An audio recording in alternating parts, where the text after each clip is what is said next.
ஆண்டவரால் ஆசீர்வதிக்கப்பட்ட அருமையான தேவ ஜனங்களே, இன்று நாம் வாசிக்கக்கூடிய தலைப்பு என்னவென்றால், நாவை நன்கு பயன்படுத்துங்கள்.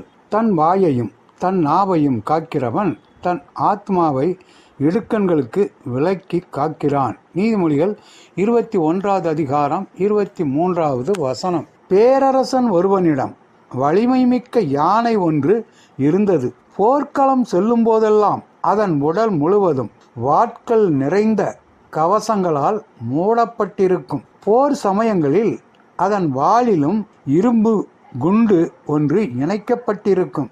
ஆனால் யானையின் துதிக்கையில் அம்பு படாமல் இருக்க துதிக்கையை மட்டும் நன்றாக சுற்றி வைத்துக்கொள்வதற்கு பழக்கியிருந்தான் அந்த யானை பாகன். ஒரு நாள் போர்க்களத்தில் அந்த அரச யானை புகுந்து எதிரி படைக்கு பேரழிவை தந்தது. அதன் அங்கங்களில் பொருத்தப்பட்டிருந்த ஆயுதங்களில் ஒன்று கீழே விழுந்துவிட்டது. அதை எடுக்க அதுவரை சுருட்டி வைத்திருந்த அந்த துதிக்கையை நீட்டியது அந்த யானை. இதை கண்ட பாகன் துதிக்கையின் மீது எதிரிகள் ஈட்டியை எறிவதற்குள் விரைவாக அந்த போர்க்களத்திலிருந்து அந்த யானையை வெளியேற்றி கொண்டு வந்தான்.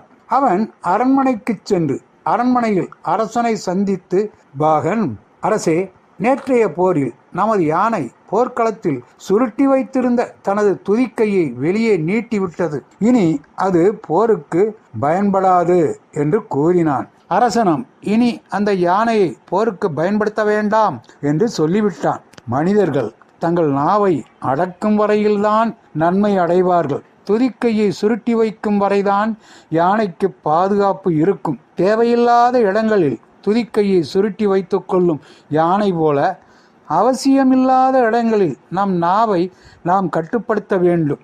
ஆம், அன்பான தேவ ஜனங்களே, நாக்கின் நீளம் வெறும் 3 அங்குலம் மட்டும்தான். ஆனால் அது 6 அடி மனிதனையும் கொன்றுவிடக்கூடிய பவர் அதற்கு இருக்கின்றது.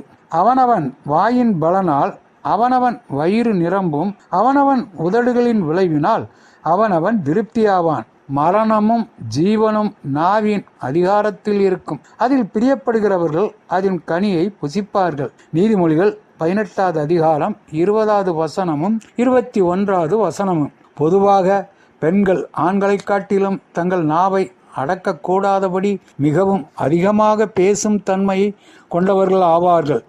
ஆகவே ஆண்களை காட்டிலும் பெண்கள்தான் பேசுவதில் வல்லவர்களாக இருக்கின்றார்கள். ஆனால் புத்தியுள்ள ஸ்திரியோ தன் வாயை ஞானம் விளங்க திறக்கிறாள்.